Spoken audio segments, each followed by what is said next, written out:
Good afternoon, everyone. Welcome to our seventh week. I'm so excited to be here.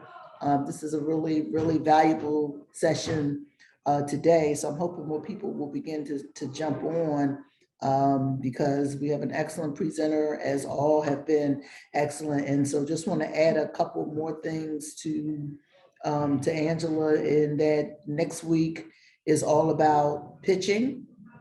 So it's all about the pitch deck next week. You'll be getting some invites to have some one-on-one sessions with my 3 coaches that will work with you directly on your pitch deck. Whether you're pitching or not, this is still an opportunity for you to work on your pitch deck. So for next week, yours truly will be your presenter for next week, and we'll go deep into everything about the pitch. And I like to look at pitching in a couple different ways. There's the elevator pitch, there's the investor pitch, and then there is the pitch meeting. And so we're going to kind of take a look at all 3 of those areas, and how do you prepare for each, and how do you be most effective. I've personally won several pitch competitions, and I actually serve as a judge for Black Girl Ventures as a part of their Philadelphia pitch competition. So always interested and loving to be able to give feedback. And then on the 30th, we will have our pitch competition, which will be a part of the BPHL Fest. So that's very exciting. We have 3 excellent judges that will be a part of that, including Gary Johnson, who was one of our speakers last week. We'll also have a representative from Backstage Capital and a representative from Robin Hood Ventures. So I'm really excited about the judges that we've been able to put together to be a part of the session as a part of the pitch competition. So get ready for the next 2 weeks, as they will be really helpful, really in depth. So I was telling Tracy earlier that when I was, one of the first accelerators that I ever did was at the Enterprise Center, which is right down the street. And the executive director is Della Clark. For those of you that have not met Della, she's an incredible advocate for entrepreneurship. But the day one that she came into that session, she said to us, know your numbers. And she just lamented how important it is for entrepreneurs to know their numbers. And I believe we brought in an expert today that's really going to be very helpful in helping you to understand and really stress again that point of knowing your numbers as it relates to growing your business. And that's regardless of whether you are a service or product-based business. It's absolutely imperative for you to know your numbers. So I'm going to turn it over to Jeff Bruno. Jeff has been one of our presenters at Founders to Funders, so I'm really excited to have him work with you all on today. I'm hoping that more of our pitch participants will pop on, because he was given, you got the link to the video, so he's actually seen some of you all's stuff, so he's gonna really be very specific on helping some of those folks. But if you have any and all financial questions, please jump in, please, and let's have a conversation, and I'm going to turn it over to Jeff. All right, thank you, Tanya. Well, Tanya, good to see you again, this time in person. Yes. So the first time was for your mom, your business, which you call Founders to Funders. Founders to Funders, which was a phenomenal cohort. Those women were brilliant, and I had a great time with them. They had a good swap of questions for me. So I appreciate the invite. Happy to be here. Good to see everyone online, a few people that are in the room. So Jeff Bruno, I founded your outsourced CFO in 2013. So to give you an idea of what we do, we are really very different than you would think. Normal accounting, normal bookkeeping. We don't do any of that. None of it. We don't do any tax. We don't do any bookkeeping. We don't do anything like that. I'm going to show you what we do, and then I'm going to ask for introductions after I talk a little bit about us. I'd like to know who's in the room and go through some introductions, everybody, because I did go through some of your pitches. They were great. I loved it. So we'll go through that real fast here in a minute. Welcome. So, yeah, come on in. So people are just jumping in here a little bit, everybody online. So, and online too, one more note, this is pretty interactive as possible. I'd like to take questions So, if you have questions, sort of raise your hand or unmute and just pop in with questions. Stay on video if you like. I can pick on you. So, let me just jump out here. It's trying to let me share. Hold on. Did you give Jeff co-host permissions, Angela? I'm on, but do I do whiteboard? Or? You just do share screen at the bottom. It's the green button. Share Screen at the bottom. Yep. Okay. Share whiteboard. Nope, just share screen. Just share screen. Oh, okay. Hold on. I think you did it, no? It's asking me to pick. Give me one sec. I think that'll work. Can you see the screen? We're getting there. Just Yep. There we are, and there we are. Great. All right. So this is a little bit about our business and so on, but for OnRamp, this is the question. This is it, everybody. This is what I ask you for your business. This is what we ask companies that we work with that are generally 3 million in revenue up to 40 million in revenue. That's our client base. But we ask them this question: is what you are doing actually creating value? It's really one of the most important questions to ask businesses. Now, growth businesses, entrepreneurs, as you're scaling your business, this is critically important. It's missed all the time by companies. It's missed by $30 million companies. It's missed by $2 million companies. They don't know if they're actually creating value for what they're doing. And that can mean that means anything. It can be across the board. I'm not talking just finance. I'm talking whatever you're trying to do to create value, you need to hone in on that and focus on that in your business. So that's essentially what we do as our company, which is called your outsourced CFO, but we're really heavy on the strategy stuff. So we help companies understand what their highest value scenario is. We pull it apart. We help them figure out their drivers. We then help them with a whole strategic plan around that. Not like you would think like a business plan, but a strategic plan driven with metrics and check-ins and optimization to help them make the right decisions as they're growing their business and continually optimizing to the best value. So a little bit about that as I dig in here. Okay, so Tanya asked me to talk about this, so I was happy to bring this up. So when you ask what drives performance, the way we look at this is we have this is actually a trademarked scenario for us, something we call the FIG score. It's our internal process right now, but we're going to have it external soon in a couple of years. Right now it's internal. But we set up a FIG score that helps us map out a client's current state of their business and then tie that into the value drivers for your business that help map to your targets for what your future state. So let's say you're 1 million, you're low on cash, you're looking for investment. Well, what does your future state look like if you get $1 million in investment? What does that 3-year trajectory look like? So you have a certain score now, and then you have a score in 3 years, depending on all the different factors that come into play. So that's sort of it's part of our framework of what we do for business. It's like a foresight strategy of sorts. Well, it's a planning strategy. Yeah, it is. And I'll explain more of it. But so let's read this here to give you an idea. So FIG score is called your financial intelligence growth score. So it combines quantitative and qualitative metrics into a cohesive scoring system to drive a client's financial engine. It represents a way to measure your smart metrics around business success and an owner's financial strategic IQ. That's what's on our website. I was about to say, so Jeff, what does that actually mean? Yeah. So what it actually means is the next paragraph. So growth strategy needs to be quantified to help optimize decision-making.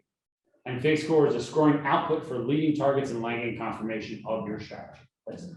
So is what you're doing working? That's right. Right. Is what you're doing working. That is exactly right. Thank you. I love Tanya's Tanya. here. I love Tanya. That is exactly what it's for. So it is to see if what you're doing is working. That's perfect.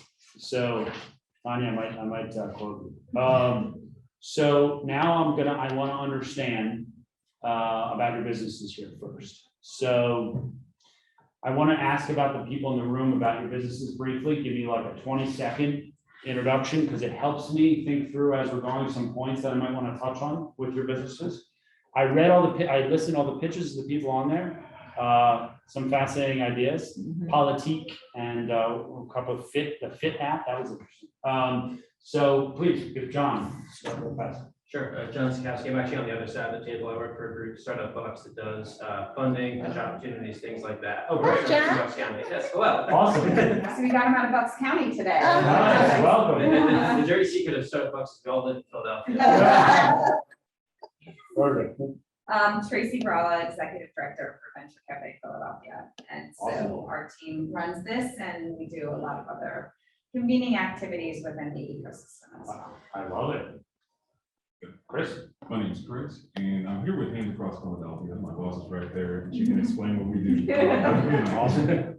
She wants to hear you do it though. After I get a promotion. Perfect.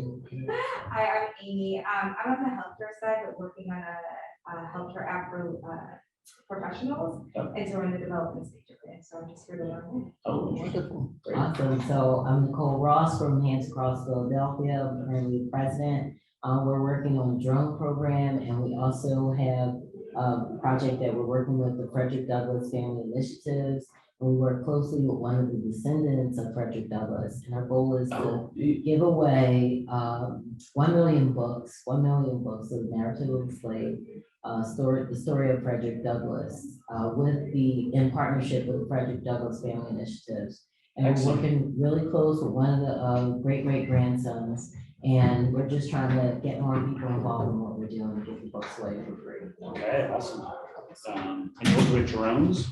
We're working on a drone certification program at this time. So, Nice. we're working on it in partnership with the Tuskegee Airmen of Philadelphia. Oh, awesome. Excellent. Online, who's online here? Michael? Yeah, hi, I'm Michael, and I'm working on a virtual reality-based movement therapy system for kids with neuroatypical struggles. And the goal basically is to help them excel better with their therapies and succeed from that, because it's very difficult otherwise to do their movement therapies. Excellent. And Mary, it looks like next. She's on mute. I don't know if she's in. Mary Ellen Mathias. We can skip her. Nefertari, is that what I said? Yes, Nefertari here. Yes, we Got are. it. How are you? Good, how are you? Good, good. We are Sisters Original Supreme Pies. We have 4 award-winning pies. We are in the process of putting our pies in one of the major supermarkets, actually 12 of the major supermarkets here in Philadelphia. I saw the pitch with, I don't know if it was your son or her. That was my son. Yes, he's the That operations was manager. hilarious when you were in the background, like, and tell them get this. We did that on purpose. I had to keep him awake. Thanks. That's Bruno Davis, staffing agency. Okay, Kristen. Hello. Hello. Hi. Sorry, I was on mute. Worries. Good evening, everyone. My name is Sabina Davis. We have a staffing agency in the Philadelphia and tri-state area. We staff for full-time and part-time positions. Our goal is to reduce the unemployment rate. And we also have resources for families that are low income or even families that have a lot. We offer different resources to help them with the needs in the community. Excellent. That's a big need, especially on the low income side. That's excellent. Thank you. You're welcome. Kristen Fitch. Hi there. I'm Kristen Fitch. I work at the Science Center with Tracy Brala and a couple other people on the line here. The Science Center is focused on advancing healthcare innovation from idea to the marketplace through startup support services, allocating capital, building inclusive STEM pathways for adults and youth, and gathering the innovation community like we're doing today at Venture Café. Excellent. Lorraine Lepresti. Lorraine on. Ellen, next. Yep, sorry about that. I was on mute. I'm Lorraine Lepresti. I'm the Chief Financial Officer for the Science Center. And so, yeah, so Great. very interested, and thank you for hosting this event. Well, Lorraine, you're in trouble. I'm gonna ask you a lot of questions. Nice. Mhm. Kristen Fitch. You got Kristen. I got Kristen. Mhm. Okay. Oh, we did her. She jumped around. Look at that. Ellen, thank you. Ellen. Hi, Jeff. I'm mostly Hi. here just to be in the peanut gallery, say hello to my fellow Fox alum. And, but I'm also interested in how this might translate for working with nonprofits. So take it away. Okay. Yeah, hold your questions. We have time at the end a little, definitely. Ask me any questions, wide open. So, okay, Janice, it looks like. Janice Jones. Hi, good afternoon, everyone. I'm Janice Dakers Jones out of Jamaica, and I'm working on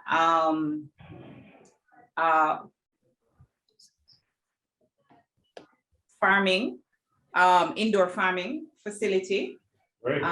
We undergo a lot of weather issues every year, and our farming community gets ravished every time. So I'm working on creating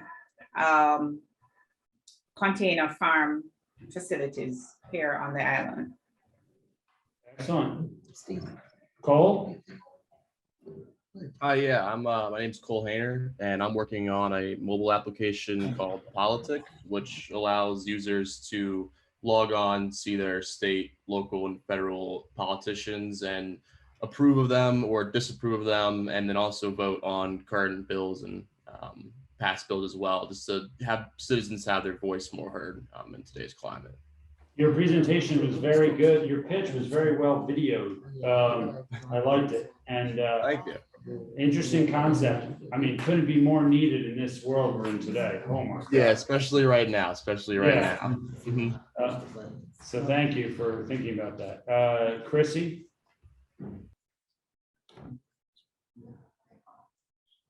Chrissy W. Yeah. Hello. Yes. Can you hear me? Yeah. Okay, great. Yes, I am Chrissy, founder of Philly Experiences, which is a community engagement brand that's here to bridge the gap between local visitors and the small but growing Black and LGBTQIA+ businesses, specifically in the hood, which is the underserved areas of Philly. Yep, you had me cracking up with In the Hood. That was great. Thank you. It's important. It is. Thank you. Kenny, next. Hi, my name is Kenny Rifara, and our business is an alt dairy plant-based milk product. It's made out of a very a root from my home country of Nigeria. It's mainly grown in West Africa and some part of Spain. It's a very nutritious crop, and it's also sustainable for the environment compared to a lot of all the other plant-based milk out there. To grow tiger nuts, you literally only need that year's rainfall. So it does very, very well in arid areas where there's not a lot of rainfall. It's also a cover crop. So it's better for people and better for the planet, and highly nutritious. It's nutrition dense. Thank you. Tom? Hi, everyone. I actually don't have a venture. I'm a recent grad from Penn, and I'm just really here to learn more about the venture community. So thank you all for having me here. Really excited to be here. Thank you, Tom. Thank you, Tom. Samantha? Hi, so I have a startup company called Fit for Friends. It's a mobile application, it's a weight loss application that provides a platform for users to compete to lose weight. Yes, I saw your pitch as well. Interesting concept. Thanks. We got Samuel and two more after that. Yeah, hi. It's great to be here. I'm also working on the product Politic with Cole, who just introduced himself. We're really excited about the idea and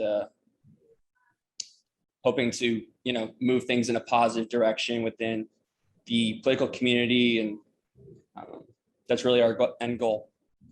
All right, excellent. And it looks like Michelle, or I think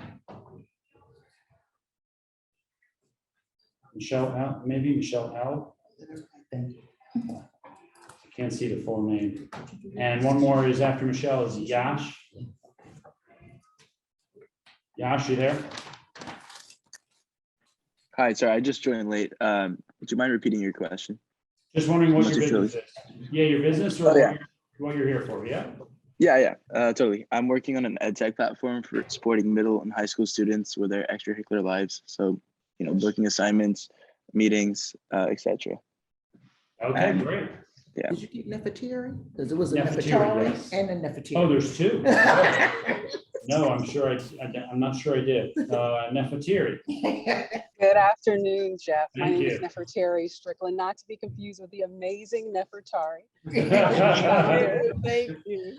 Absolutely. I'm the founder of Teachers and the Benefit LLC, where we believe that Pennsylvania industry deserves a world-class Pennsylvania educated workforce. Our business model has been evolving. We have developed a social learning network for educators, and we host a very successful monthly roundtable there at Venture Café that supports teachers and K-12 stakeholders navigate the future of education. Thank you. Okay, thank you. Thanks, everyone. So again, let's get into the meat of this. There's a lot of thinking here in this presentation. So please, what I'll do is I'll try to stop after the slide. I have about 5, 6 slides. So it's not too many, 5 slides, I think. So don't get overwhelmed by the slides. And there is, but there's a lot of thought that goes into this. And I've heard a lot of different businesses. So I've heard a tech business. I've heard of labor type businesses. I've heard of businesses that are going to need inventory. There's a plant business. There's other inventory type businesses to grow. So those are all different constructs within the financial business world on what you have to look at and manage as you're growing your business. Very, very, very difficult. You got to manage a lot of pieces and a lot of balls in the air, right? So I asked this first question to everybody in here. What the heck are value drivers? What does that mean? What are value drivers? Think about your business. Remember, I said in the beginning here, very beginning, I said, you're looking towards the highest value. So if you think about your business, what drives value for your business? Now, it could be an intangible. It could be, hey, I'm doing something really good for society. So that's the value that people are going to see in my business. So that's going to drive me forward. So what do I do to get that out there in the space? Or maybe it's a healthy product from it that can grow in arid areas. I forget whose business it was, but it's a very healthy product for people. So that's part of the value you're trying to do. It depends on what your value is. So think about that. I'm going to explain it in a financial sense a little bit, but there are a lot of things that get into it. Okay, everybody get that? Yes. Okay, so there are 6 value drivers in a business. That's it. 6. Sales growth, pricing strength, operating effectiveness, capital management, cost of capital, and intangibles. Okay, that's it. That's all you have in your business. So you have to figure out my last question. I'm gonna ask some of you to think about this, and I'd love for you to maybe write down or think about after we talk through this. Where would you rank these in priority for your business? So as we're going through this, think about it because I'm going to pick on you. I want to know where you would rank it. Okay. So you don't have to rank all of them. Maybe rank 3, your top 3. Okay.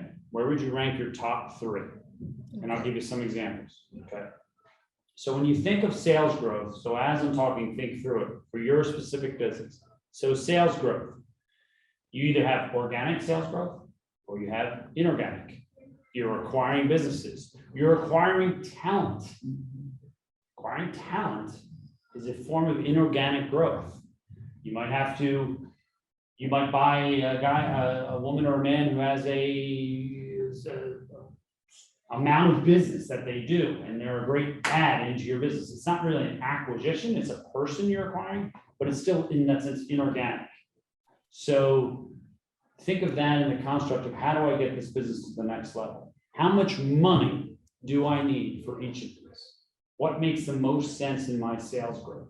And then when you decide if you're doing organic or inorganic, you decide how much emphasis and when you're putting the time on each. So I'll give you an example. We have a client who is really considering both. They're in the recruiting space. So this speaks to the recruiting business on here, staffing business. They're in the recruiting space. They're very, very set that they can do organic growth to a certain point. But once they hit that point, they run up against another level of competition. And unless they can do an inorganic construct like that and acquire other businesses of like kind for them, they're going to struggle to continue to scale because it's very competitive. So it's an interesting, like, basically what that means is in your marketplace, how much do you see yourself penetrating the market? So 2 examples. Are you going to penetrate the market? Okay. This is very important from a startup standpoint. Hi. Are you going to penetrate the market? Right? Or are you going to carve out a niche that's not present in the market? Right. 2 very important things that you're doing in your sales growth construct. Okay, mostly in the inorganic side of that. But what are you going to do with that? You have to decide early on what that is for you as a business, because there are plenty, and I mean plenty of successful businesses, and it's actually an easier road, who have just made headway in an already known industry. So I'm going to pick on a couple businesses here, but the staffing is a good example. The staffing is extremely competitive, extremely well known, but if you can carve out a little bit of that market because what you do is good, then go ahead, you can have a great business. So but those are different approaches that you have to think about. And you have to think about what are the metrics I'm going to do to get through those different approaches. Any questions on the first one? Well, for nonprofits, how would you be able to apply this? Because a lot of times our goal is not necessarily for, creating income, but we do have costs and things cost money. So from a nonprofit point of view, how would you look at the first one? The first one or all of these? The first one. Okay. So the first one, it depends on what you're going to value here and what's going to get you. So for example, with sales growth for nonprofit, there might be other things. There might be intangibles you have to do, culture, brand expertise, which is number 6. That's why I say you got to look at all of these because you got to think about priority. There might be something that you have to do priority-wise to expand your brand or to expand into certain areas, and it depending on where your funding is coming from, right? You have to get your word out there on the street somehow.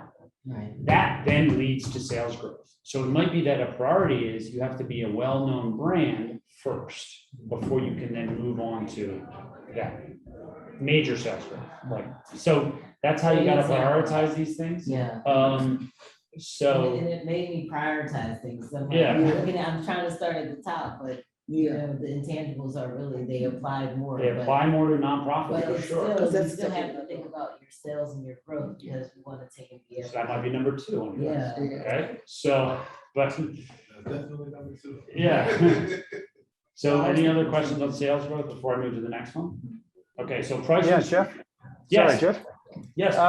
You mentioned inorganic sales growth. An example, purchasing a company or bringing on a person with a lot of contacts to say for sales, but organic sales growth, I mean, is that just word of mouth type sales or more traditional marketing, or what is that? No, it's all the above. So organic is just closing sales, just growing with a sales force, growing with marketing budget, word of mouth, whatever the approaches are. It's just doing it that way rather than acquiring another business. So so building it yourself, rather than acquiring it. Well, building it yourself, essentially, I mean, you might have a firm help you with the marketing or sales, but building it yourself, yes. So okay, thanks. Sure. So I've never heard inorganic put into that, organic and inorganic put into that context. Yeah, that context. I figured that having a firm help you would be inorganic. I'm only speaking. Would be organic. You mean be organic? Be inorganic, like inorganically gaining followers on Instagram, Right. or YouTube. They call that inorganic when you have a firm help you to gain those followers. That's why. Sure. So in this context, when you're thinking about financial and you're thinking about value drivers, you have to think about it from inorganic means you're not doing it on you're not doing it as your internal business operation. What I mean is, you might hire a marketing firm, you might hire an SEO firm. That's not organic. Right. They're outside of your firm, Right. but that's not organic growth. That's not organic growth. That's still organic growth. They're helping you expand the amount of links to your website that get you sales, which is organic sales. See what I mean? So if that helps, we can pull it apart a little more later, but so next one is another question, Jim. Question, yeah. I was just gonna ask if you could think of it in terms of like independent and assisted growth. Would that be something similar, like when you're really? Sure, from the organic side, independent and assisted? Yeah. Sure, absolutely, sure. No problem. It's all about where you place the emphasis on your dollars. Okay, so you can do it all word by mouth or by yourself, but if you don't have the skill set, it's not best use of dollars for you to fly around to different cities when you can do it with a firm that's going to put you out on the internet. Yeah, you know what I mean? So like it depends on your use case of how you want to get it. Okay. So, right? Okay, so you're basically saying that the business is the vehicle. I mean, the firm that you're using is the vehicle. They aren't inorganic, they're just the vehicle. They're the vehicle to accelerate your growth. Yeah, when you could be using a plane as your vehicle, you're using a firm. Sure, whatever it is. To drive the organic growth. Okay. So pricing strength. Let's talk about this. So how comparable in your market? Now, this is a tricky one. Okay. This is one of the trickiest value drivers. So when you think of pricing strength, okay, you need to think about, as I'm growing this business, where do I envision my pricing going? And is it a strength for me in the market? Okay. So I'll give you another example of recruiting firm that I was talking about. So because they're an expert in what they do, okay, and because they're improving the recruiting aspects for the companies that they're coming on, they're doing better work in less time. So their pricing strength means they can go higher on their pricing because they're doing it better. Okay, so they're allowed to price higher in the market and get paid for it. So you have to think about your model and think about what's my pricing strength. Some people do a very low cost model with a volume construct, and that's how they penetrate or get growth. Some people give away things for free in the beginning to get growth. Some people say, well, in my market, because I'm an expert, like this firm we work with, I can charge a premium and people will still hire me. So you have to determine how that is value for your company as you move into the market. How do you price in that market? Okay, it's really important because what businesses typically do all the time, I've seen it all the time, especially small businesses, is they underprice all the time. So yeah, they do it to get more customers. Yeah. Now that's okay to get customers at first. Okay, there's nothing wrong with it, but you've got to have it in your plan of where you're going to go and know that that's where you're going to get to, at least after the first 6 months or so. You know that's where you're going to get to, and you put it in your plan because you're putting everything in place to get to that, right? So that's important. Question? Yeah, just can you help me understand again how product differentiation and then protecting that through patents fits into value? That's excellent. I love that, Mark. That's a great question. So that depends on the timeline of your development of your scenario. But patents are huge for companies to have IP value in their business. So patents help you a lot with investors too. So if you're really trying to scale a business and you have a process that can be patented, a process or a product that can be patented, then that is very attractive from a value play to investors because they know that you have an edge over a lot of other businesses in your space.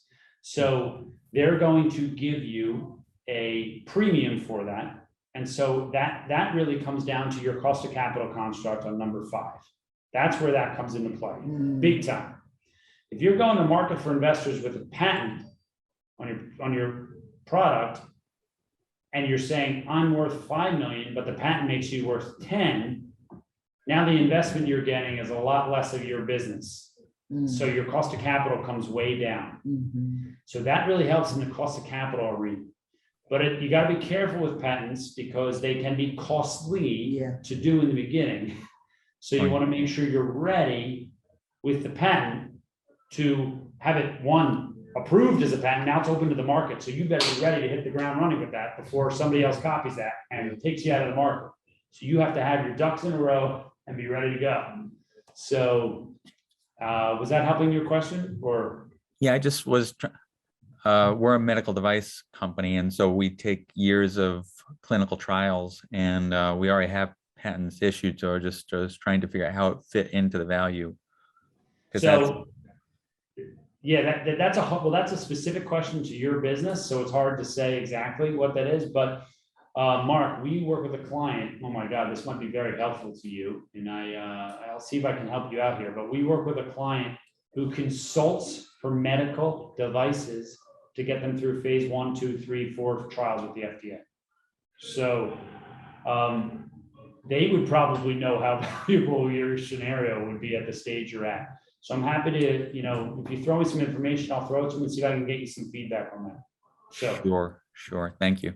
Happy to. That's real life there. So, so next is operating effectiveness as a value driver. So we find this to happen with a lot of companies we deal with. Okay.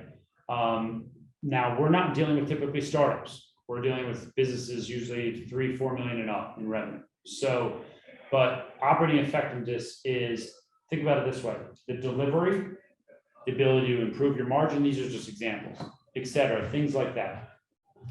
How do you manage and monitor your effectiveness with everything? So, excuse me, I'll give you an example. You might have a metric like this many proposals, I'll just use this example, this many proposals converts to this many sales, okay? But there's a process behind getting to the proposals that you need to figure out how that works. That's operating effectiveness on the sales side, but it's still operating effectiveness. How do I get to the proposal? How do I get to proposal?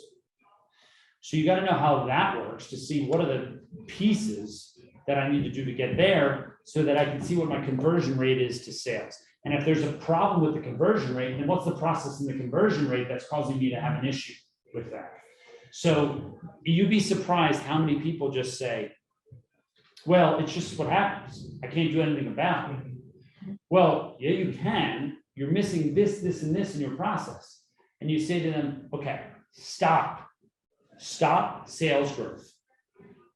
You're spinning your wheels. You're spending way too much time on the front end of this, and you're burning money and you're burning cash.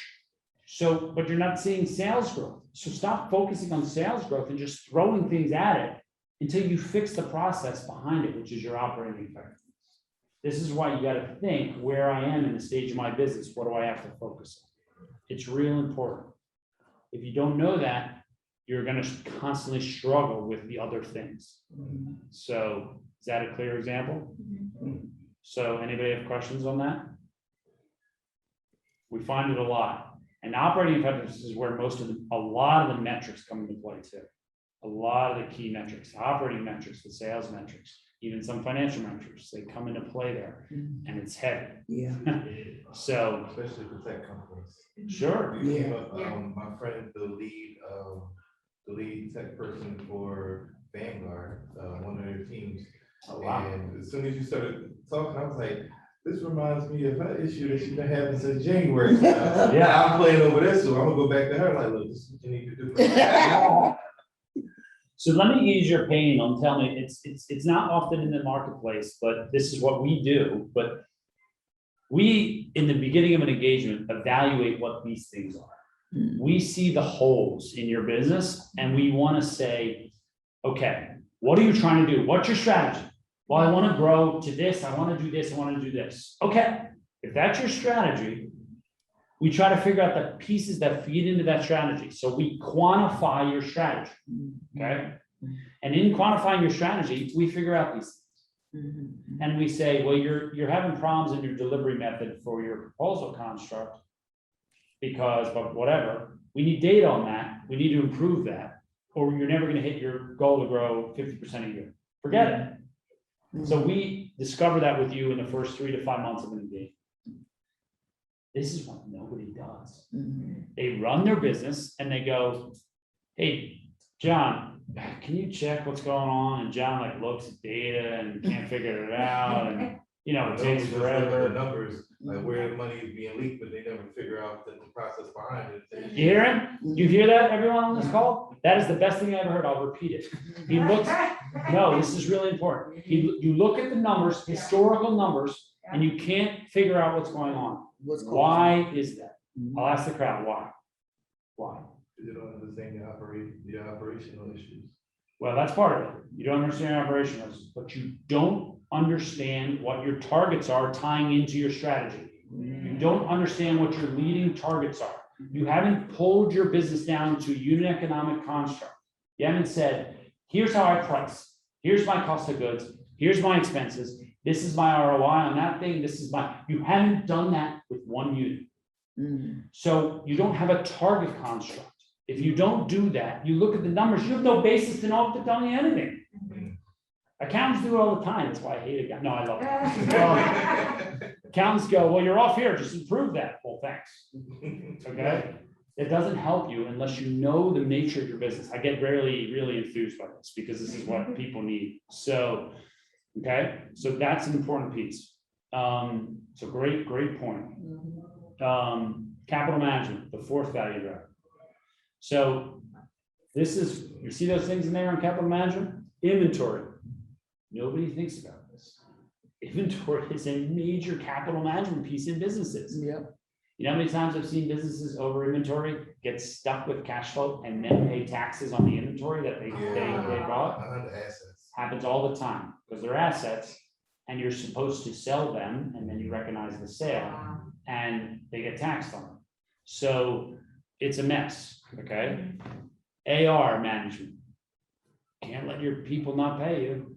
AP management. Hold your vendors off as long as you can and not irritate them, but hold them off as long as you can. Then you need line and working capital. All of these things come into play to the capital management piece of your business. Now, the reason this is a value driver is there are businesses that managing this is the primary way that they can scale. Okay. And so they have to focus on that intensely at a certain point. It might not stay as their number one value driver, but at a point in their development, it's their number one value driver.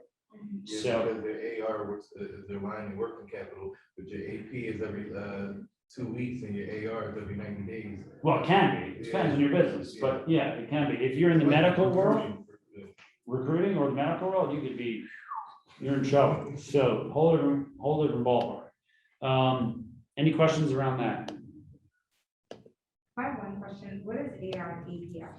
I was just getting ready to type that in It's the chat. accounts, AR is accounts receivable and AP is accounts payable. So AR is what you're receiving from your customers. AP is what you're paying to your vendors. Got it. Thank you. Sure. I was just typing it in the chat. Any questions about that? Anything else of the people online? I was wondering actually what line was. A line? Oh, I'm sorry. I only said a line. So that's me because I'm shorthanding stuff. Apologize. So that's a line of credit. So another thing, businesses, you got to be careful on why I put working capital versus a line. A lot of businesses make a mistake on that. So let me fill you in briefly on that. A line is used for revenue generation.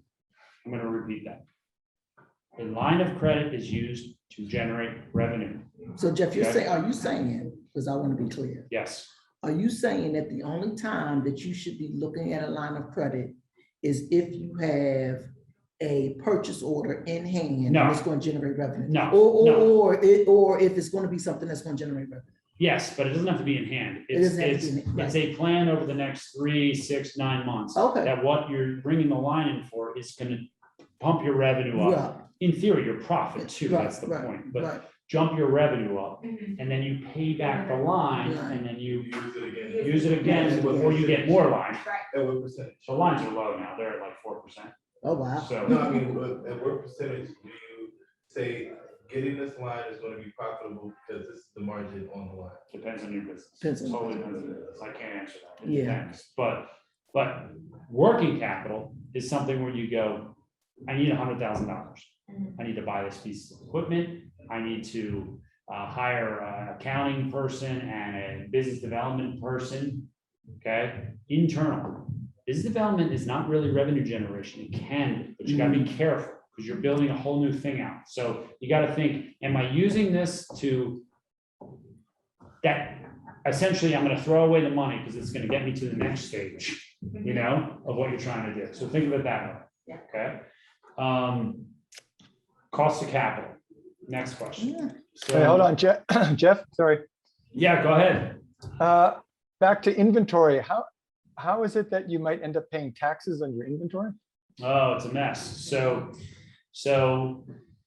what happens with businesses is they, especially smaller businesses, is they start with an inventory heavy type of business. So, and it's not the fault of them. It's just typically what happens. You're trying to grow your business. So you take your eye off the ball, off the inventory.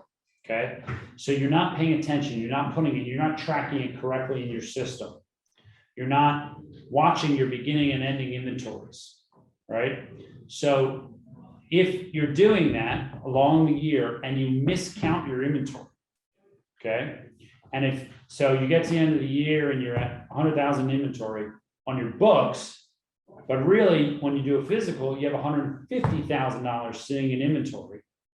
That's added profit to your bottom line. That's $50,000 of added profit because you didn't correctly calculate it. And the other piece, so that's where the tax hit can come in. The other piece is that you are really, with mismanaging inventory, you're really having a cash problem consistently. Yeah, I can see the cash flow thing. Sorry, I can see the cash flow thing, but what do you mean by it's added profit? Why would it be counted as profit for tax purposes rather than an asset? So because you spent the money on it, right? You've paid out to get the inventory, so you had some expenses associated with it. Yep, you spent the money, but you haven't recognized the expenses yet. Inventory is not recognized as expenses, but it's an asset on your books. It's an added asset. So look, this is I'll talk to you offline, but this Sorry, is, I'm just curious. It was like really. no, it's just a heavier tax component. So I don't Yeah. want to get into the weeds on it on the call with everybody, but it will, I've seen it happen to multiple businesses now. Okay. And I can explain more of the logistics later, but that is definitely a tax piece. So, Yeah. okay. All right, yeah, that's fine. Thanks. No problem. Any other questions before we keep going? Yes, Jeff. Yes. Is there a way to figure out what levels of inventory are best for your type of business? Oh, sure. Depends on your business. Absolutely. You want to look at, and I'm going to actually get to a couple metrics on that if we have time, but you want to look at certain metrics that track your inventory, and you want to understand what type of business you're in to see what, for example, what turns are on your inventory or things like that, that affect how quickly how much inventory you need to hit the sales levels you're trying to hit. So there are metrics you can put into play there, for sure. So I'll touch on that in a minute, a little bit more. Any other quick questions on that? Okay. Fifth is cost of capital. So equity versus debt. So let me ask people here in this room, what do you think is more costly, equity or debt as a startup? What? Equity. So you got one equity, you got one debt. Anybody else? Anybody online? Michael, you're laughing. Anybody? I think debt is more expensive upfront, but in the long run, equity can be pretty expensive, Sure, especially if the Mark. company does well. Sure, Michael? Yeah, I was just going to say something similar because I hear a lot from different people. Some people really discourage the startup from giving away equity. Some people are okay with it. So I was laughing because of all the different opinions I've heard around that. But yeah, long-term equity will cost you more in the long term. It's very true. It's very true. So Janice, that was a brilliant comment. Thank you, Michael. Thank you, everyone here. So in my opinion, equity is always more costly for your business, always, no matter what. Because what are we trying to do here? What are we trying to do? We're trying to grow a business and sell it, okay? If you're trying to grow a business and sell it, equity is more expensive, period, especially in this environment of where we are with debt levels, okay? No question. Where people get this in their head, and I agree with this, this is not to be and put this at issue. If you're undercapitalized when you start your business, debt can weigh heavier on you. It can weigh heavier on you, and it can cause you to have initial cash flow problems, right? So that's what people worry about in the early stages of a business. But it's not, it's just because you're undercapitalized. If you have capital and you can look at your runway of 3 years and absorb a 300K note, that's always better from a cost of capital standpoint. So it's just something to think about. When you think of your value driver in your business, that's where you need to think about, it's not just equity and debt, but it's constant cost of capital as I'm growing the business. There can be other pieces of cost of capital in your business. Do I want to invest in this property? How do I do that? Is that beneficial for me in the grand picture of what I'm doing? So there's a lot of things that you have to look at that. It's not just equity and debt. So, okay. And the last but not least is intangibles. This is at the bottom. So for mature businesses, this can be a little bit less of a top value driver, okay? More mature businesses, but culture, brand, and expertise, especially nowadays. Culture is huge, guys, huge. And brand and expertise. That's just some examples. But your intangibles can be anything that you do that you think is a niche in the marketplace, gets you ahead, gets you to the next scenario. What is that value in your business and where is it on your priority list? So knowing all this, I want to ask one or two people real fast. Give me your priority list. We've been talking a lot about this. Give me a 1, 2, 3 on your priority list. So let me ask Nefertari first. That's the one with the pies. Yes. Okay, so that's a very difficult business. It's a labor product and at the whims of retail. So it's a hard business, but it can be a lucrative business because you have high margins. But so where do you put your 3? I went with operating efficiently 1. Yeah. Okay. And then I went with number 2 is the price strengths. Yeah. And then the next one would be capital management. That's good. That is beautiful. Beautiful. That's exactly where I would have put you. Thank you. That is perfect. Good job. That is excellent. I love it. And I love that you didn't even put sales growth in the top 3 because for you, sales growth is not that critical right off the bat. You have to get known, you have to get out there, you have to have perfect operating effectiveness. You have to think about, if I sell 50,000 of these, how am I going to handle it? So it's perfect that you're thinking that way. Yes. So beautiful, beautiful. In your space, if you sell yourself out of business. I've seen it all the time in that space. Yeah. And what else? Crushing blow of the costs on that. Yeah. Key thing is knowing your business and actually have a system, a very well organized system in order to succeed. I love it. Oh my God, I love Nefertari. This is phenomenal. Nice work. Thank you. Anybody else? One more person? I'll give it a shot. Michael, nice. So at the top 3, I'm going to choose intangibles because what I'm doing is pretty unique. It's not absolutely unique, but it's pretty unique in the marketplace. It's something very new. So building off of that, that's a great value because people say, hey, this is new. I want to do this. It can help me solve a problem. And then I'm going to go with operating effectiveness, especially since you said that really feeds into sales growth, preparing for sales growth. And then, well, I don't know where to put cost of capital really, but like pricing strength, like figuring out how to price this both for the value of what I'm providing, but also make it not overprice it, because my market is going to have some people that I really want to be able to reach, even though, with an affordable price, and how to balance that. That's awesome, Michael. And I would also tend to agree with what your business is too, because, the intangibles is a little bit of a tough one there, but the operating effectiveness before the pricing strength, because you got to understand your cost structure, right? So that you can think about how really, and not just your cost structure now, what your cost structure is in 2 years from now or 3 years from now. So you see how you compare and how you can actually price. And what you're offering is that you're delivering to the market that and how it can price.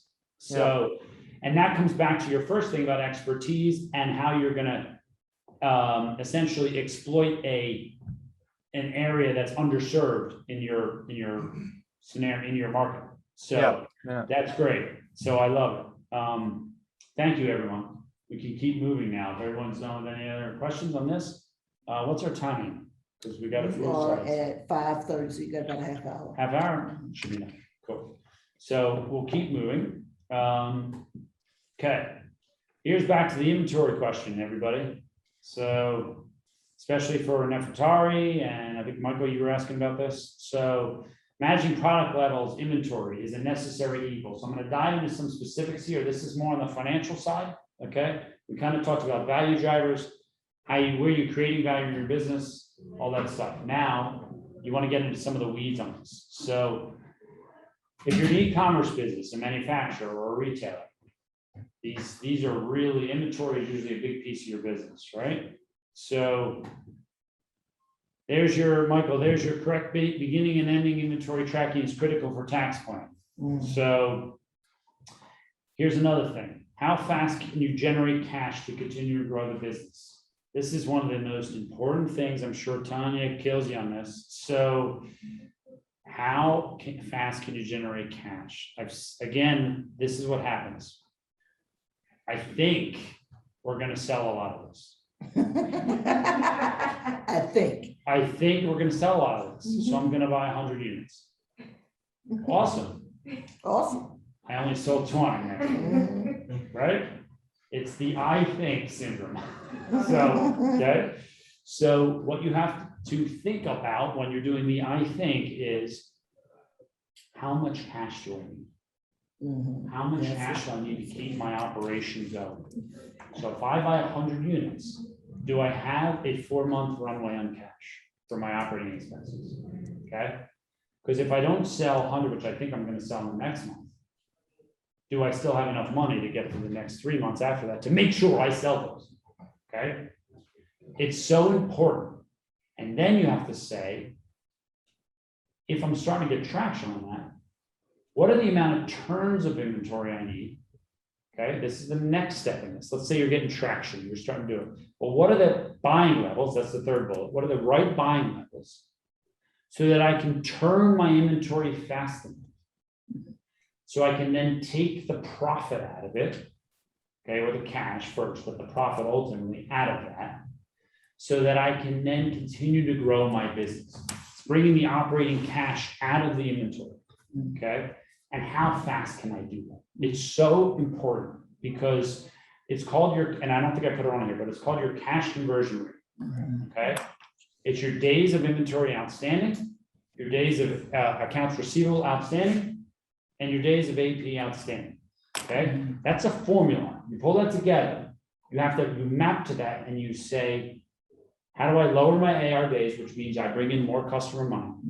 How do I push out my AP days, which means the vendors let them go, they'll pay them when I can get to them without hurting the scenario. And then inventory days is how many days in inventory are my products? Can I cut that down? Can I lower that from 30 days in inventory to 20 and still have enough sales growth, right? Still hit my targets. And that's how you manage cash. It is critical. Jeff, I have a question. So thinking about this inventory management thing, if you, because I get a lot of I thinks. Yeah, of course, of course. I get a lot of I think. Yeah. And one of my founders has a cafe, and one thing that she does is she identifies, this is what somebody that's already in this. One of the things that she does is she did was identify what were her top sellers Awesome. from day one. I Like, love that. That's a great approach. okay, so that's what I was gonna It's a add. great So, approach. right, these are my top sellers, and this is the only thing that I'm going to invest in as my primary, Come on, Tanya, Pareto. my primary thing. Pareto principle, 80-20 rule. 80-20. Okay, 20%. Right. 20% of your sales. Right. Are gonna give you 20% of your products, your Right. top products, can give you 80% of your sales. Yeah. Okay. Right. So your best sellers is absolutely the best way to go. Okay. Because you're guaranteed that you're gonna sell those. Yeah. You then can test. You can then test. You can test. You can say, I'm gonna bring in another product for a quarter, I'm gonna test it. Yeah. See if it becomes one of the best sellers. Mhm. You can do that. And you plan for the test. Plan for I'm the gonna test $10,000 worth of this product, and if I lose that 10,000, it's okay. I'll be okay. That's how you do it. Yes, 100%, this is a brilliant way to do it. Okay, what are the metrics? We're just talking about inventory turns. These are some metrics in the e-commerce, manufacturing, and retailer space. Inventory turns, critical, in very, very critical for a retailer, okay? How much do I have to turn in a given period to keep my cash flow? Monthly recurring revenue is MRR. That's, for an e-commerce business typically. And CAC, cost to acquire your customer or your client, cost to acquire them. What is that? It's good to know that. So it knows how much money you have to put out to get to the next sale. Okay. And then your lifetime value, LTV. So if I'm doing this sale, if I'm an e-commerce business and I'm selling to, I'm selling some wholesale stuff to a clothing store. Are they gonna buy $100,000 from me every year? Okay, what's my lifetime value of getting into that space? So, and then margin by product type. That's also a very good thing to track in your financials. You want to get a good internal bookkeeping team to align your margin with your product type, because then from a lagging perspective how you're performing on your margin on the sales of the products. So if your best sellers are the best selling products, but they're not the best margin products, then you gotta be careful. Okay? Okay. Because then you're not doing yourself justice here in growing the business. So that's why it's important to look at the margin component of the scenario. So Jeff, when you're looking at the margin component, are you looking at that from an industry standpoint? It depends. Sure. I mean, if the industry is relevant to what you're doing, yeah, sure, you can look at that. Absolutely. Okay. But you have to constantly track it. The industry is not always important, not always there, because especially in like the pie making business, okay? Commodities change all the time. Sugar prices change. Dough prices change. So you have to think about what is my margin, depending on the raw materials that are coming in. I have to be careful and watch that. So if my margin deteriorates too much, I might have to come off of that bestseller and go to another one. Gotcha. So that's why you have to watch that. That's why you gotta watch that. And you gotta look for trends in them too. Yeah. Okay. Yeah. Jeff, what is an internal, you said an internal book team. What is that? Internal bookkeeping team. Bookkeeping, okay, I didn't put keeping. Yeah. What is that? Well, that's your bookkeeper, or you hire an outside bookkeeper who makes sure that they can align your margins on your financials, on your QuickBooks or whatever it is. So you can really have a indicator that shows you the breakdown. Okay. If you don't have that, then you're flying blind, really. Okay. So, okay. So you said team. I'm thinking 2 or more. Just one is enough. That's part of One is enough. I usually think in 5 million revenue companies and higher, so I apologize. So yes, one is enough for smaller companies. Okay. Okay. Yes. Thank you. Sure. Jeff, Yes. question. For if you're starting out, because this whole inventory thing can be a little bit tricky. If you're just starting out and trying to figure out what do I buy, what do I to start, What's a good way to go about that? So it's real tricky. What I've done, what some companies have done, because you're starting out, is you'll test the market a little bit. So, you can do some testing periods to see what people buy and see the demand for it and track that, and then slowly start to feed into that. And you just got to be careful. It's hard. The only way to do it is to test, really. Unless you're very similar to an industry, like Tanya was saying, and that if you have this much in inventory, you should see that much, return. If you're in this demographic area, then a level. But if you're some new product and if you don't know what people are going to buy, you got to test. Yeah. So. Thank you. Yeah. Any other questions on product level inventory? Okay. Labor, tackling the labor components. This is the other biggie, people, okay? We deal with both of these types of companies all the time. So that question is a big one. When do I hire and who do I hire? So Amy, let me ask you. Your business is growing, who do you hire? Whoever's gonna help the business grow more. But what does that mean? Who do you hire? I mean, I think. What does that mean, help the business grow more? I guess to make it more efficient in terms of the work that's being done to keep the product up to that standard. Maybe. Okay, yeah, no, that's good. So here's where I'd be careful. So when do I hire and who do I hire? So in the labor component of a business, you either have direct labor or you have fixed admin contract labor. Okay? That's important. So let me explain. Salesperson. Actually, let me ask you. Salesperson.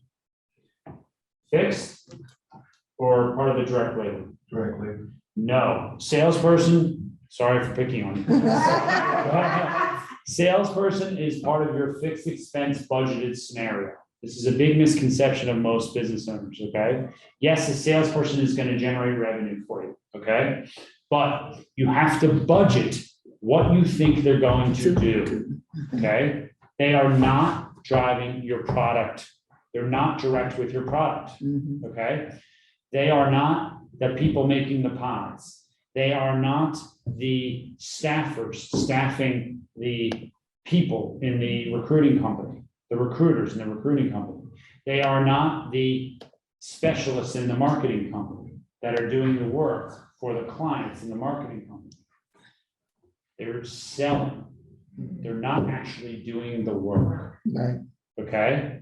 It's a big difference in who and when you hire. You need to have the budget and be ready to hire a salesperson or a firm that will help you with selling.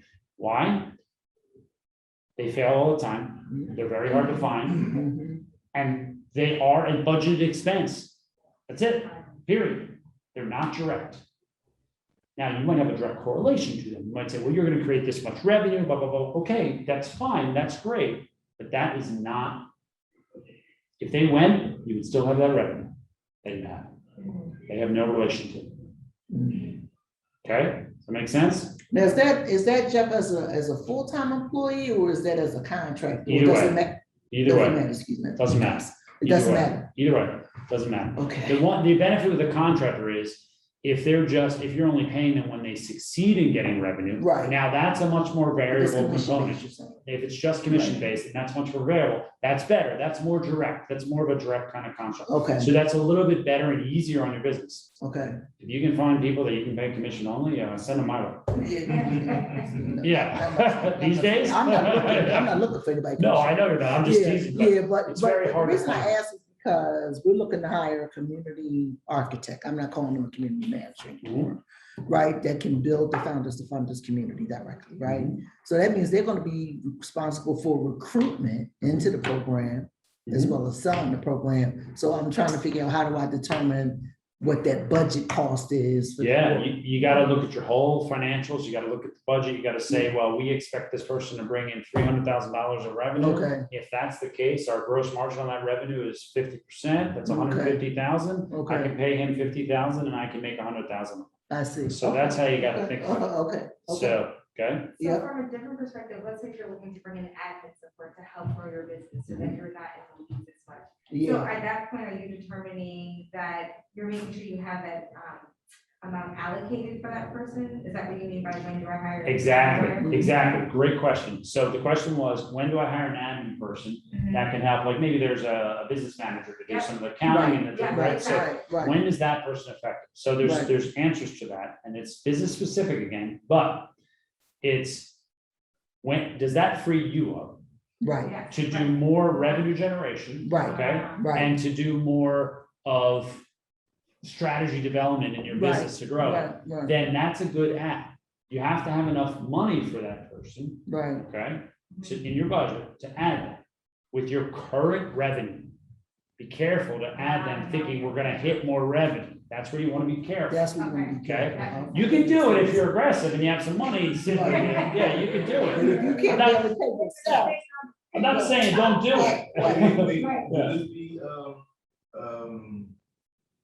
inorganic, No, that's not inorganic. Because if you buy somebody who already has a No. company. If they have a company, yes, that's inorganic. Not an admin business manager, no. Oh, I was thinking more, I'm sorry, I'm thinking her position that she was talking about. Right. You buy somebody who already has the connection to the community and the business. That's a little different. That could be a little bit of an inorganic kind of construct. So that's an investment in that scenario. So you say, I'm moving this money here to this. This is a 2-year thing I'm moving into. Okay, that's different. Yeah, I'm sorry, I was still stuck on Yeah, that. that's a great point. So, and let me give you an example. Let me see if, so look what we're talking about. Okay, it's exactly what we're, before I even threw the bullet up, okay? So availability of capital or offering profits to pay ahead of the revenues, okay? So indirect versus direct, admin overhead versus billable, okay? It's real important. So this is a very, very typical question. So I'm going to give you a metric for it. I'm going to give you a metric. Everybody think about this, okay? I don't want to get in the weeds on this, but let's assume for the moment that contribution margin, which is really gross profit in a lot of business, but let's say contribution margin. Let's say for every dollar that you bring in revenue, you get 50 cents on that. So every dollar you get 50 cents to come towards your fixed expenses. All your variable people are paid, your direct labor is paid, your product, raw materials are paid, you have 50 cents left over. Okay. If you're going to hire somebody, let's say they're a $50,000 person. Okay. You take $50,000, you divide it by 50%. Take $50,000, that's your annual salary, and you divide it by 50%. So what's that? That's $100,000. Okay. So that, in your budgeting sense, is the sales you need to cover that person to break even. Okay. Because they're an admin and a fixed expense component. They're not creating revenue. So you have to say, well, how much revenue do I need to cover them? 100,000 from your normal operation, your normal growth. So if you're like, if your budget is, we're going to do an extra 300,000 in revenue this year, and you're real confident in that, okay, bring the person on. Because all you need is 100 to break even with that. So that's how you think about it in the construct. Okay. So some metrics to think through too in the labor, this is for the labor market, okay? You want to think about utility percentage, net multiplier, overhead and admin allocation. Like if I'm doing this service, how much of the time of my overhead and admin allocation has to go into these different product developments or product sales, okay, that these people are doing. And revenue and profit per employee is a good metric to tag sometimes. Like I think if I hire this new person, they can do this much in revenue, and then it ultimately is this much in profit to my bottom line. Okay. So those are good metrics to look at. Net multiplier, I'll explain that a little. That might be a question here from the crew. So net multiplier. That's how much can I mark up my employee, my direct employee, to the market. So if you're paying somebody $50,000 and you say my net multiplier is 2, that means that person is going to be billing out to equal 100,000 in revenue. Okay. So that's your margin. construct with that person. A 2 net multiplier is a 50% margin, straight off the bat, okay? In billable labor companies, most billable labor companies that we've dealt with in the United States, you want to be at least a 1.75 to a 3. You're usually healthy at about 2.25. It's just what I see in our current marketplace for billable labor companies, okay?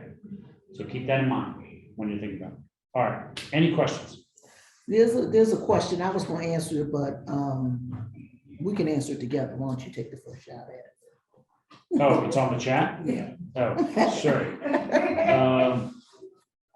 For which one? For a startup needs a team that cannot afford to pay for services, that one, or? Yeah.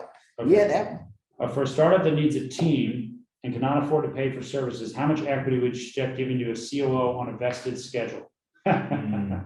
This is a very personal question. So it's also a little bit subjective to your business, but I'll give you an answer. So C-level or executive people typically in a business, if they're not a partner, if you're expecting them to help you grow your business, but they're not a partner, meaning they're not putting in any money, or they're not really a visionary or an integrator in your business, or let's say a visionary, they're not really helping you develop the construct anymore or strategy. They're really just helping you facilitate the growth, okay, as an executive. A 0.5 point to 8 points. Okay. That's a lot. That's executive pay. 0.5 point to 8 points. 8's high. Yeah. But you can get away usually for a good executive, you know, hopefully, if your business is at the point where it makes sense for them to come on, 2 to 4. 2 to 4, yeah, that's what I was thinking. So, but that's an executive. That's an executive though. Not a co-founder who's bringing in money, or not somebody who's like key to your business going forward. That's more. That's usually more. Okay. So, all right. I hope that helps. What? Any other questions on that? I want to talk about one more piece. I know we're getting probably a little low on Yeah, we're time. about 5:52. All right, we got about 10 minutes. So here we are. This is one of the most important things. I touched on it a little bit with the break-even piece, okay? But this is real important, is contribution margin. It's the only true north, okay? Why is contribution margin so important? Okay, so when you think about contribution margin, do not think about gross profit. Now, sometimes it's close. This is the problem. Sometimes it's close, but don't think about it that way. The way to think about it, and this is the most important thing in a growing business, I have my revenue, I have all of my variable expenses. Now, what does variable mean? It means expense in this context. It means expenses that are tied to your revenue. It doesn't mean, oh, they vary one month to the next. That's not what it means. It means they're tied to your revenue. That's important. That is to get to your contribution margin. Then you have your fixed expenses after that. You can see what are some examples of variable. Commissions to salespeople is a variable expense. Okay, it's a variable expense. Merchant fees, direct materials, subcontractors. Anything that's directly tied to your revenue growth is variable expense. A lot of people miss that scenario. So that's important. You can see what some examples of fixed are. Okay, so any questions? So fixed is tied to the revenue? Fixed is not tied to the Fixed is tied to. Fixed is not tied to the revenue. Fixed is just. Fixed is a budget. Fixed is a budget This is just construct. operating. So fixed is operating and it's a budget construct. It's, I need more space next year because I'm growing so much. Okay, how much budget do I need to put for space next year? Okay, I need another piece of machinery because my staff are getting overwhelmed. And I don't want to have more staff, I want to have a new piece of machinery. Okay, well, that's a budget because the machinery is going to be expensive versus just hiring people, at least in the short run. So it's an investment construct. Okay, it's a return construct. How much am I going to get a return on investing in this piece? But it's not tied to your revenue. Okay. It's not. Okay. So in almost every case. Yeah. So now fixed expenses can be part of your cost of goods sold. They can be. It can be. That's why you have to separate contribution margin and gross profit. Some fixed expenses can be part of your cost of goods sold. Is that clear with everybody? Okay, question to people in the room and on the Zoom. Who's gonna answer this? When you're accelerating growth, what's more critical to manage? Contribution margin or net profit, which I'm calling EBITDA here? Contribution margin or EBITDA? Let's see, somebody online, I'm picking on too many people in here. Somebody online. That's right. How about, let's get, how about Kenny? I think EBITDA, because it helps you keep an eye on how much your sales cost is, like how much are you burning to accelerate the growth. Okay, good point. Anybody else? Contribution margin. Contribution margin. We have one contribution margin. One EBITDA. Anybody else? So I'll tell you my opinion on this. Okay. So the key word here is accelerating. Okay, that's the key word. If you're accelerating growth, contribution margin is really important. Okay, really, really important. It's more important than EBITDA. Now, you'll say, yeah, but I don't have any money. Okay, well, that's a different story. Okay, you have to put this all into your whole perspective of scenarios. So, who was it who just spoke? Kenny had a great point. Well, you want to see your burn and so on and so forth. 100%. It's very important. But if you set up a scenario and say, I'm going to be minus 200K in EBITDA this year, minus 200K. Why? Because I'm going to invest in improving my contribution margin. As long as you have the money to cover the EBITDA scenario, it's much better than to say, I'm only going to be in the whole 100K and I'm not going to work on my contribution margin. That's going to hurt you in the long run. Follow me? So if you're accelerating growth, it's better to improve your contribution. You're going to have more effect on bringing more dollars to your bottom line by improving that than by shaving off some expenses on your EBITDA. That's not to say you don't want to watch your expenses and be careful and do it and not make bad decisions, but that's a scenario. So let me give you some examples. So these are why I say contribution margin, okay? Better profits over time, okay? Early on, year 1 and 2, you might have a worse EBITDA, but you're quickly improving your contribution margin. So years 3, 4, and 5, you're just gonna have so much better profits. You're just so much more attractive at that point for buyers, investors, whatever it is you're looking for at that point. You're much more attractive. And you have more profits, so you can pull some more off than you would have, like a multiple effect of profits, okay? So lower sales targets. You're like, what do you mean lower sales targets? If you have a better contribution margin, you need less sales to get to the same profit. So you don't have to hit this high level sales if you have a better contribution margin, okay? More attractive valuation. This is a big one. Biggie. This is a real big one. Think about it this way, everyone. This is the biggest one for you guys. Think about it, okay? If I'm a buyer of your business and I'm looking at what you're doing in the industry, I'm going to look at how effectively your company creates value from revenue through to gross profit or contribution margin. How you create value through that cycle. Why? Why? Why? I'm an acquirer. Somebody. If I'm an acquirer. Because you want to see your investment be able to produce the largest return possible. So Over the shortest period. effectiveness, I guess, of your ability to generate, more money for less money in, or Right. you generate more money based on the amount you get in. Is So what they want to see. So correct, that's the financial answer. Right. But let me tell you the answer that they're thinking, okay? It's more of a report card on the performance of the organization, right, too? Yes, it's a report on the performance of the organization. Yes, yeah, a little bit. Okay, a little bit, yes. But let me detail it out. That area, the value you provide from revenue to contribution margin, okay, is how you're differentiating yourself in the space or how you're showing your value in accelerating growth, to your point, okay? The next part is the management piece. So from contribution margin to net profit is all about how you manage the company. What if you're an owner and you take out my money? Okay, what if you decided, you know, a few of us are really weak in this, so we gotta pay this firm to help us out with all this stuff, and you have to pay high prices for that, right? It's how you manage the business to get you to the EBITDA. They don't care about that. They do, they care about an EBIT of a business as you grow. I'm not saying they don't care about it.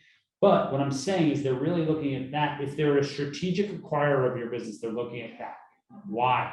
They have all the management pieces. They have it all. They don't care.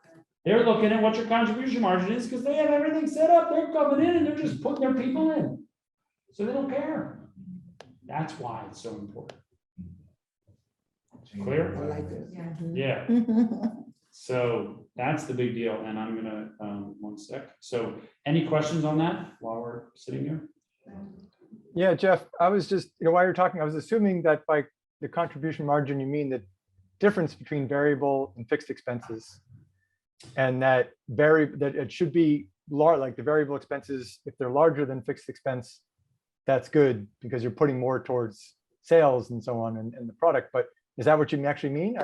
No, I don't mean that from contribution margin. No. What I mean is contribution margin in Excel is how much cost is in $1 of revenue. That comes down to the next level of cost, which are all my fixed costs. So yes, in managing your growth, it's ideally to get more variable in there than fixed, because in that case, as you have a better scenario on scaling. So as you're scaling, you have better, better cash flow to scale the business. Yeah. So absolutely. But it's really about how much do I have after the revenue, after the COGS on the revenue. How much do I have left to build the business? Does that make sense? Yeah. So, but yes, your point is valid. And we always recommend doing as much variable as possible, especially when you're smaller, because you don't have excess capital to spend on things that are like wants. You want to keep as much variable as you're growing so that you can continue to, you don't have costs unless you grow revenue. You don't have costs. Right. So of course. So that's everything. There's my info, my website, my office number, and I know it was a lot, guys. I knew we'd get in the weeds on this, but the bottom line is it's all about, creating value for your business. Keep that in mind. You got to keep thinking about that. Yeah. Don't go on the wrong track. Don't have a bestseller, Tanya, just because you like it. Just because if the margin is garbage. If the margin is garbage. You know what I'm saying? Right. So what's the value there? Yeah. You gotta.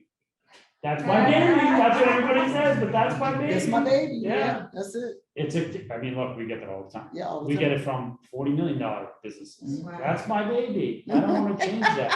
Okay. And the margin's at 12%. You're talking about that's my baby. Yeah. So it's all across the board.